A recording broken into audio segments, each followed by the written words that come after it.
Yeroo tokko tokko gammachuu, guyyaa tokko gadda, waggaa tokkotti jijjiirama. Hiyyeessa jechuun nama qarshii hiyyoome osoo hin taane nama sammuu hiyyoomeedha.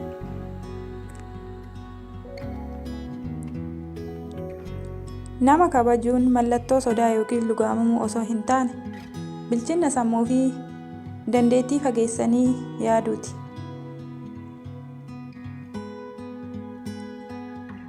Jireenya kee fooyyessuudhaaf yaaliin shaakala ati taasiftu keessatti kufaatiiwwan si mudatan kufaatii osoo hin taane akeektuu galma gahiinsa yaalii keetiiti.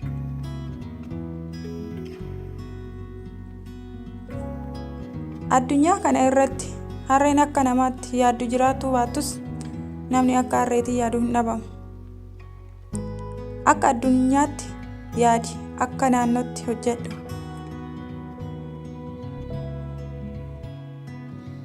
Dhalli namaa wanta haaraa argannoodhaan yoo uumu yookiin yoo kan kalaqu nama gammachiisu yoo ta'u garuu ofii isaatii uumamuun yookiin kalaqamuun irraanfatuun immoo kan nama gaddisiisudha.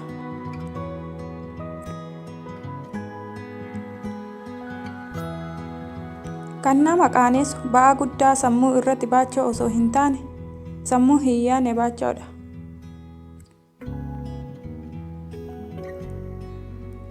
Yoo rakkoo wayii si mudate, rakkoo si mudate sana yaaduu osoo hin taane akkaataa rakkoo si mudate sana keessaa ittiin baatu yaaduu qabda. Osoo dhugaan kophee hin godhatin dharti addunyaa naannofti. Mucucaattee dugdaan yoo kufte balleessaan kee ta'uu kan hin dandeenye yoo ta'u balleessaan kee ta'uu kan danda'u kuftee yoo achitti hafteedha.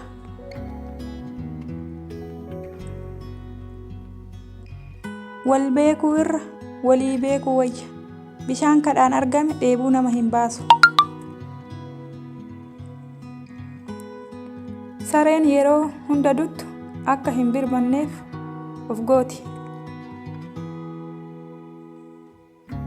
Kan nama nyaatu dukkana osoo hin taane wanta dukkana keessa jirudha.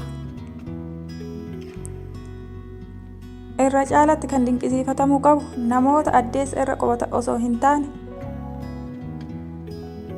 namoota akkaataa isaan addeessa irra ittiin qubatan barsiisanidha.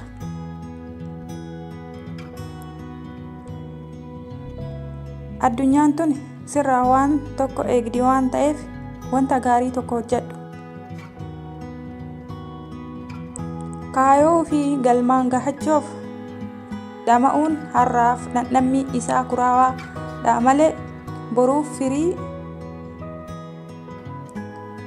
fi dhandhammi isaa mi'aawaadha. Nama shakkitu hin madeessin, yoo madeessite hin shakkin.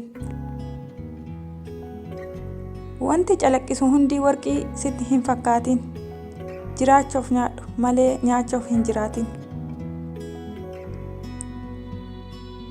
Waggaatti jiruu dabali malee jirutti waggaa hin dabalin.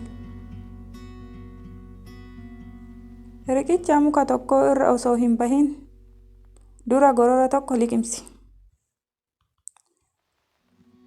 Balbalti carraa takka yoo si jalaa cufamte, yoo ati abdii kutuu dhabde tan biraa siif banamti. Gatii yeroo beekuu yoo barbaadde atileetii maraatoonii sekondii tokko moo'ee badhaasa madaaliyaa warqii dhabe gaafadhu. Aangoo qubaan si filanii of hin tuulin. Qubaan irraa si buusuuti. Beekumsa qabduun hin boonin. Kan si caala beeku hedduutu jiraati. Namni ani beekaadha ofiin jedhu wallaalaan akka isaa hin jiru. Hanga dandeessetti bara baraan jireenya kee jijjiiri malee akka barri walisitti hin jijjiirre. Barcumaa fi kabajaa abbatu of jalaan deema.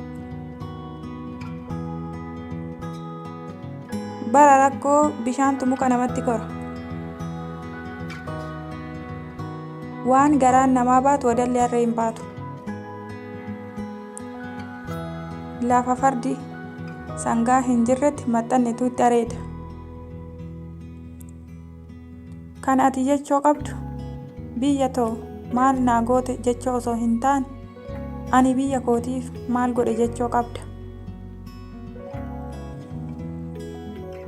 Baay'ee haasa'uurra baay'ee dhageeffachuu filadhu.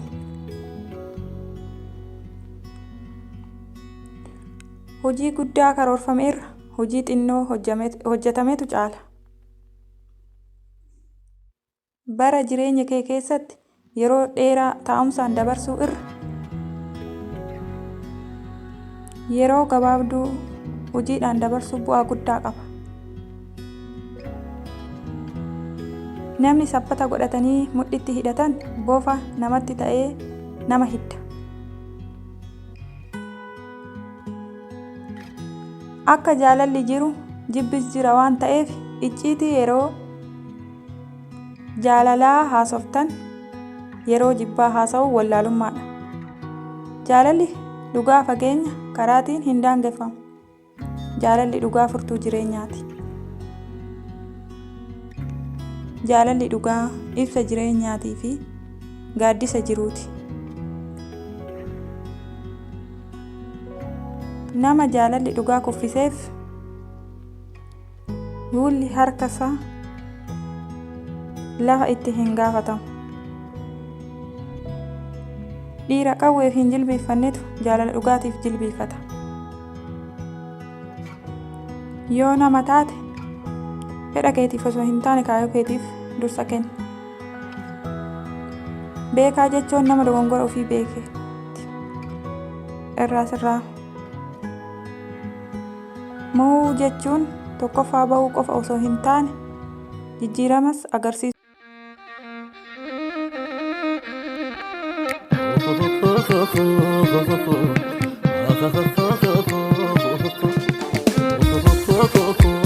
Da da da